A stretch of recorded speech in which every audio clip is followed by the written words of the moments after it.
Hello, everyone. Welcome to Ashoka Live. Let's actually wait a couple of seconds so that we can let folks fill the Zoom room. Okay, let's get started. So my name is Angelou Ezeilo. I am an Ashoka Fellow and the founder of Greening Youth Foundation. I recently joined the Ashoka staff leading their empathy uh, work in Africa. So I'm really excited about that. And I'm thrilled to be in a conversation today with my friend, Reverend Jen Bailey. Jen and I go way back. Jen is the founder of Faith Matters Network, and she just published a new book, which is what we're about to get all into right now. But before, so welcome, Jen. Thank you. It's so good to be with my Ashoka sister. Angelou and I were in the same class of Ashoka Fellows, y'all, in 2016 in the US. And so it's just, I can't think of a better person to be in conversation with today. Absolutely, absolutely. Same here, Jen.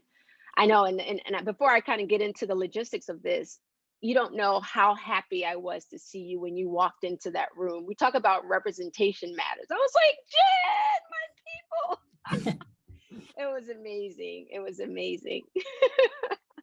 But just so that everyone knows, we're here together for about 30 minutes and we are going to be taking questions. So you can leave a question for us at there's like a Q&A button at the bottom of your Zoom screen. I'm sure we're all very familiar with that at this point. So let's get started, Jen. Yeah. So happy to be here. But first, I just want to talk about this book right here. Can you guys see it? I have to my beloveds, Letters on Faith, Race, Loss, and Radical Hope. I mean, I just want to start off by telling you how much I appreciated this book. It was so timely, so beautifully written, so healing, and nourishing for my soul. You were talking to, it was like theology for this next generation of young folks. You were connecting to them, but you connected to them, but you also connected to me. You know, I felt like you were seeing me as a woman, as a daughter, all these different things. Somehow you made all of that relatable to me. So I just want to first start off by thanking you for this book, because I feel we are right now living in such tumultuous times, you know, dealing with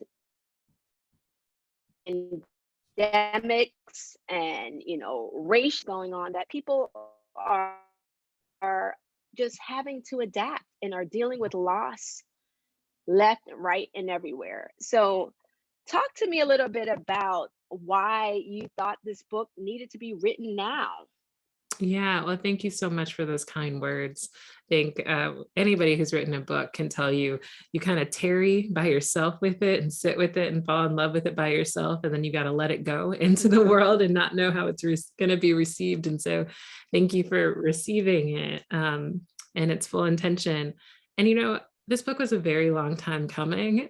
My publisher would tell you way, way long. And I think part of the impetus for me actually getting it done and the evolution of what the book became was sitting in my house in 2020, pregnant and in lockdown, and experiencing all around me so many people who were wrestling with a deep sense of loss, whether that be literally losing one loved ones to COVID-19, or folks who were feeling the loss of an opportunity or a job or a life milestone, right? Because we were all shut down.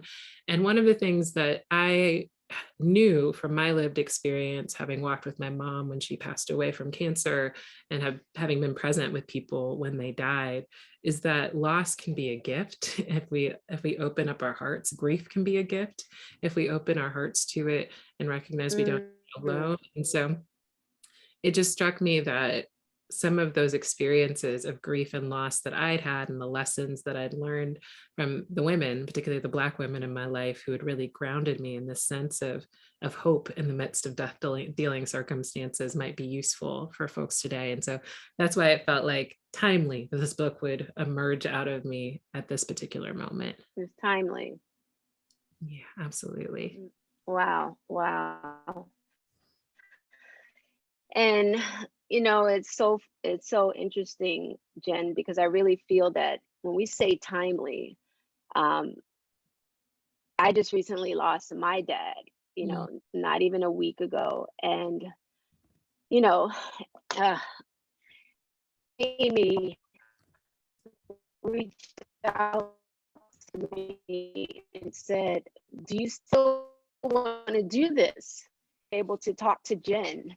How timely is it to be able to talk to a fellow mother, sister, wife, mm, social entrepreneur, somebody in the struggle about losing a parent? mm. So I may get a little emotional during this interview discussion, but just know that that's how deep I feel your message, and that's how much I need it in my life right now. So thank Mm. you so much. And to that point, can I one of the quotes that really resonated with me in the book, and I'm sure everyone listening could relate or want to hear more from you on, is you say that death is a misunderstood teacher. Can you elaborate on that a little bit?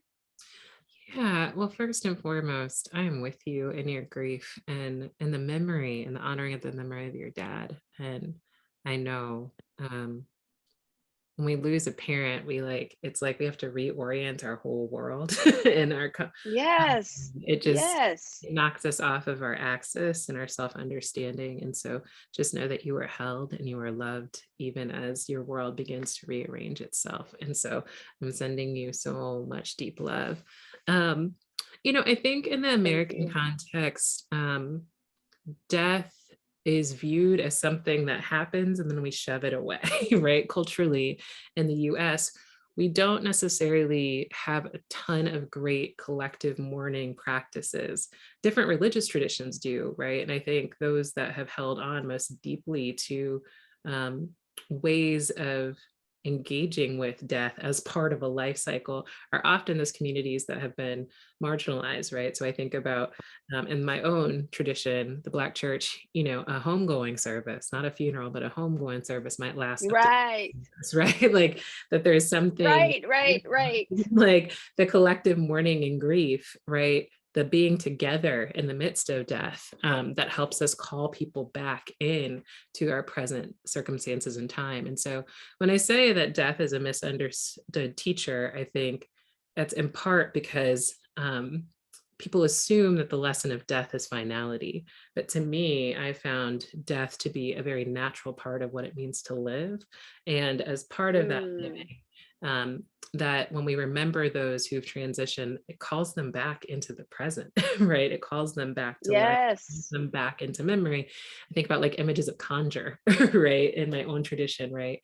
And so to me, learning how to embrace death as part of life is something that I think would benefit so many people in the US context in particular, right? Whether we're talking about physical death of people, Mm. talking about the death of institutions, right?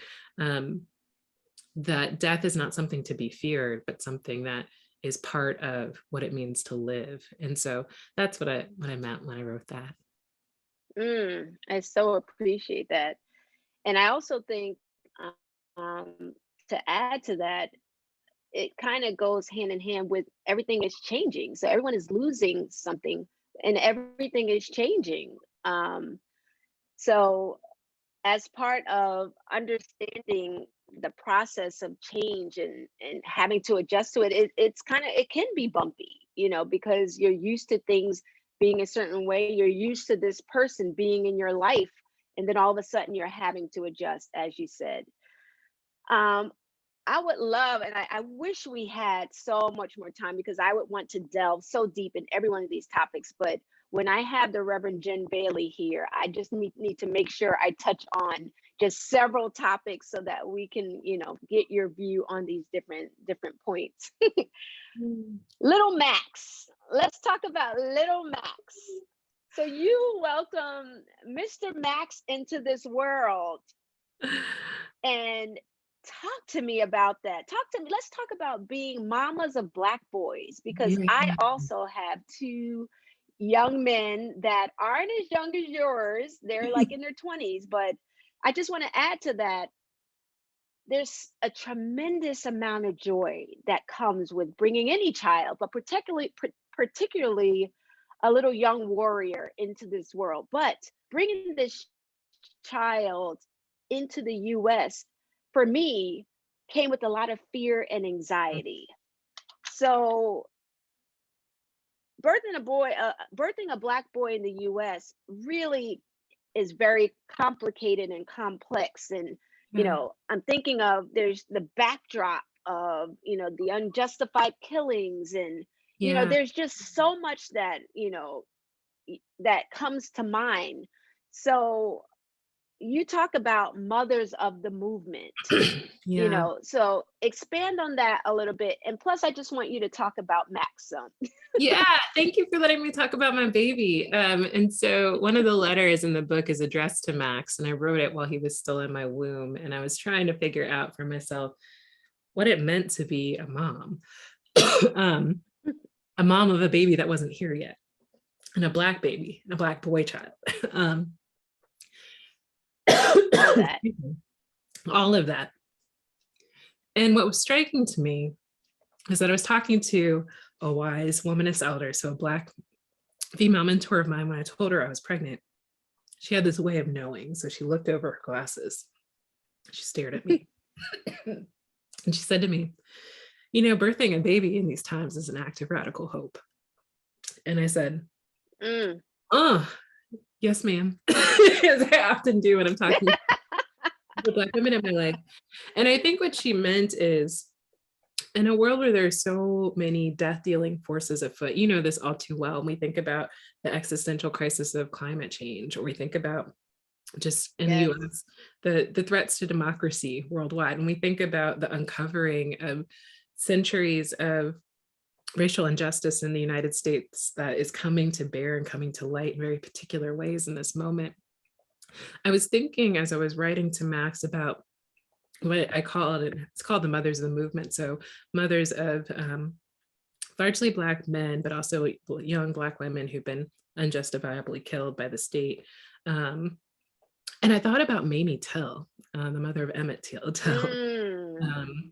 I thought about the mother of George Floyd. I thought about all of these mothers who had experienced this traumatic loss, and my deep desire to not become a part of that sisterhood of sorrow, but knowing that Right. birthing a Black child in a world that doesn't love them back, right? That part of the radical hope that is exercised in giving birth is the claiming of and pouring into Max that he is loved, that he is beloved, that he is brave, that God sees and affirms his beauty, not because of Mm. what he does, but because of who he is. And that feels like a countercultural message. And even in the process of giving birth, and as I am learning how to mother, I've been feeling myself transformed, and all of those fears have been met with my own desire to heal some of the intergenerational trauma that I inhabit. So this uncovering of like the deep anxieties and wounds that I carry within Mm. myself, the desire to not pass that on, because what we know about trauma is that it becomes embedded in our DNA. And what we know in particular about Black bodies in the US is that the trauma that we inhabit is also the trauma that comes from centuries of exploitation, of oppression. And I have a choice insofar as I can begin that healing within myself and not pass down to Max and the generations that follow some Right. of these trauma markers. And so to me, the invitation to do that self-work, the invitation for Max to see himself not just as my child, but as my co-teacher and co-learner on this journey feels so important in this moment. Mm. Yes. Yes. Yes. I can so relate to it. The thing is, so with my sons, 23 and 20, they both unfortunately didn't see the US as a welcoming place for them. Mm. So they're, with them kind of growing up in our household with this Pan-African, view, or just global view, their whole response was, why do I need to be here? So we were kind of dealing with that a lot because our family was there. And but I felt like, on one hand, we're kind of teaching them that the world is so big, and then on the other hand, we're telling them that there's so much that they need to own and deal with, and be these change makers. So that we've been kind of dealing with that a little bit, which can be kind of hard as a Black mom, because you're wanting them to be safe. That's all you want, is for your child to be safe. So that's really, but the message that I love, that you this conversation you had with your son, telling him that there are those in the world that will seek to kill you, not just your physical body, but your dreams. That line, Jen, I mean, it brought me to tears upon reading it, because isn't that so much what, as a mom, what you want to protect in your boy and your little girl, are their dreams and their desire to change systems, to change things that aren't right, that empathy that we know we put into them. So and I'm not sure, am I, and I should apologize to our audience, because the Wi-Fi is a little sketchy here. Is everything still okay, Jen? No, you're great. Can And you hear me as you okay? were talking, yeah, I can hear you beautifully. And, I think when I was writing that line and thinking about mm, the different types of murder that can happen, right? Like that there can be soul murder, Yeah. physical murder, right? I was really evoking the presence of Langston Hughes in that famous poem that begins, "What happens to a dream that Mm. dry up like a raisin in the sun," right? So Ah, moving into yes, yes, yes. calling myself into a lineage of Black creatives and writers who have wrestled with that question of how do you um, Right. evoke and maintain a sense of hope, a sense of imagination and creativity in a world that would steal that joy from you if you allow it to. And I think there's a particularity that I write from in the African American experience, but I also think that can be experienced universally, right? That there are forces in the world for so I many think so. Yeah. that would seek to distract, would seek to kill our dreams. Um, and there's a quote I remember from my childhood, and it's, when your memories outweigh your dreams, you've gotten old, right? And like I think that there's something about, so when your memories That's outweigh your profound. dreams, right? And I love the idea of getting old. Actually, it's the only thing, like that's what I want to be when I grow up, as an old Black woman, right? But I think with that quote is like, and I think that's a revolutionary act to be an old I Black love woman. that, and Like that's I so would loaded. so desperately It want is. that It in is. my It's life. so revolutionary. And Exactly. and I think what the quote was alluding to is not sort of a dismissal of elders, but rather like you become stagnant when your memories outweigh your dreams. Mm, I know people in their yes. late 80s who are still dreaming big, right? Who are still vivacious, and that there's something about the invitation to dream, to observe within yourself. In the book, I lift up three questions that come from my friend Reiku, who I got to know at a retreat for a spiritual activist of color. And he asked these three questions that have sat with me, and I repeat in the book, which is, what is dying, what wants to emerge, and what is already blooming beautifully in the world? And the invitation is to always remember that there is always something that Mm, there's always something that wants to emerge, and there's always something blooming beautifully in the world. That none of those three questions should be answered individually, can be answered individually without considering the next. right. You like step into those questions, and it allows us to have a deeper analysis of the circumstances we find ourselves in, but it also invites us to dream, and it invites us to observe. And I think To there's a think lot of big. attention on what's dying in the world right now, right? There's a lot of negative Yes. on what's dying, but there is something that is emerging even now, right? There is something that is blooming beautifully in the world even now, if you just take the time to pause and look. Even as we speak. Yeah, And yeah. you know what? I so agree with that, Jen. And that's actually a perfect transition to your letter to your little cousins. Mm, I so loved that chapter because that's precisely what we're talking about, that we are living in the midst of this amazing uncovering, you call it, mm. that there are things like so and the way you framed it was beautiful in terms of we've all grown up in this like American exceptionalism, like thinking that everything is perfect, and then the values, the systems, everything is just one way because that's the way we've always known it.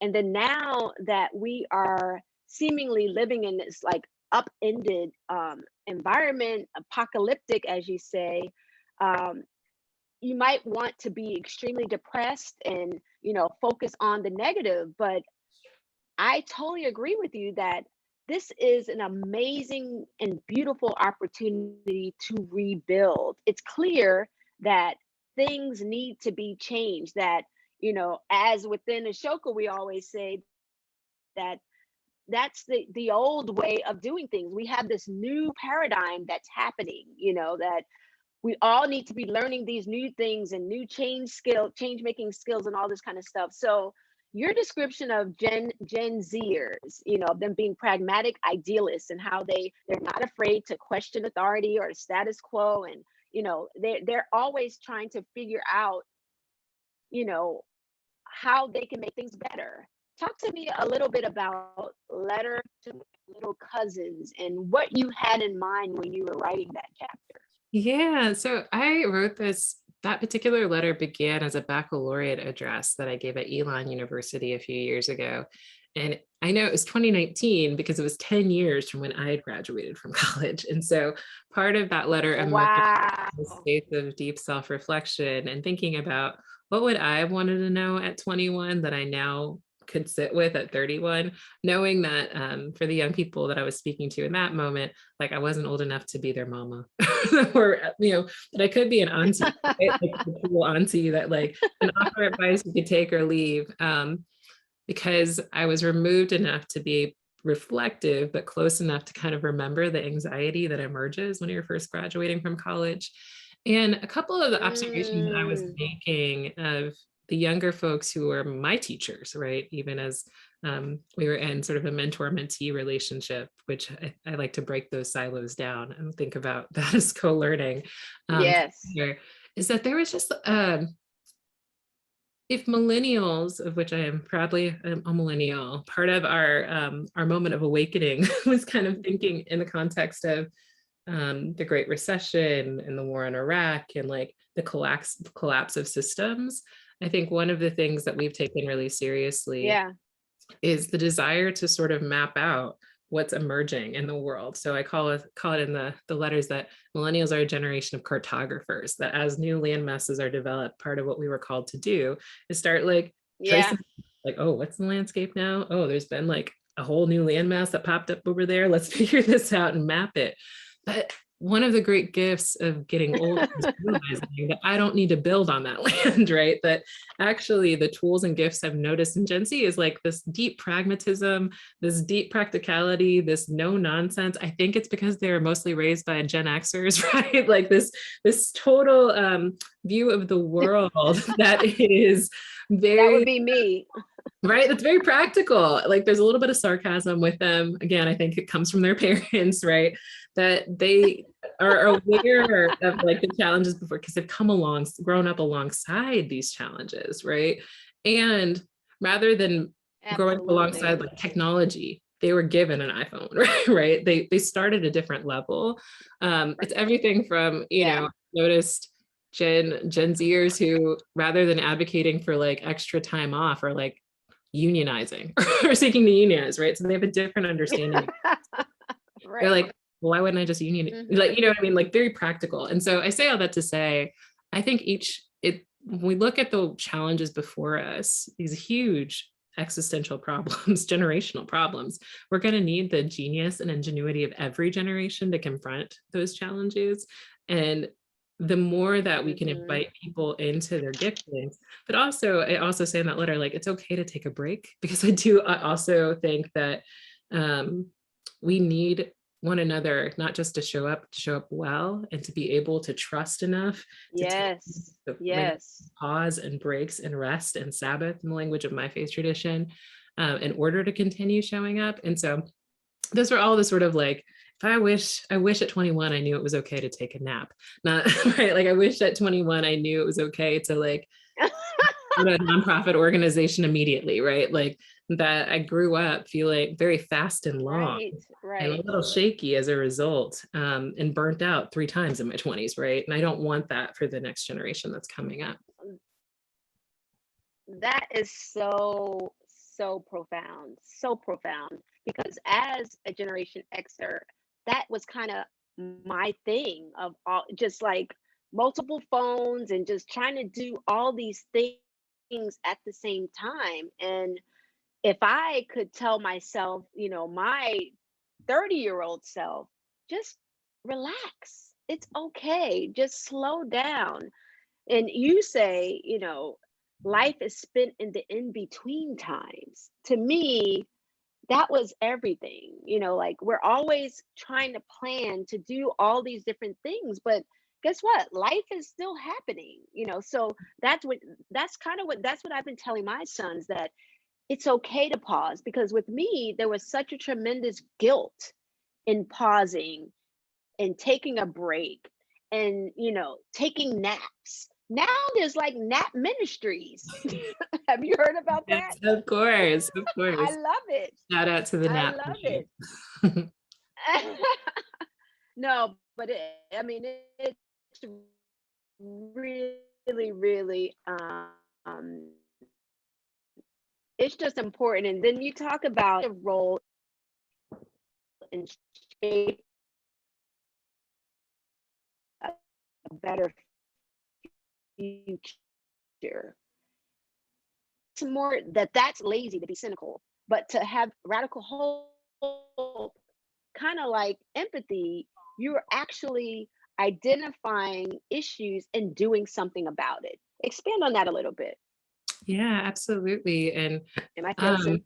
Okay. no, I got you. So I heard your question as Okay. in the book I talk about cynicism as being kind of lazy.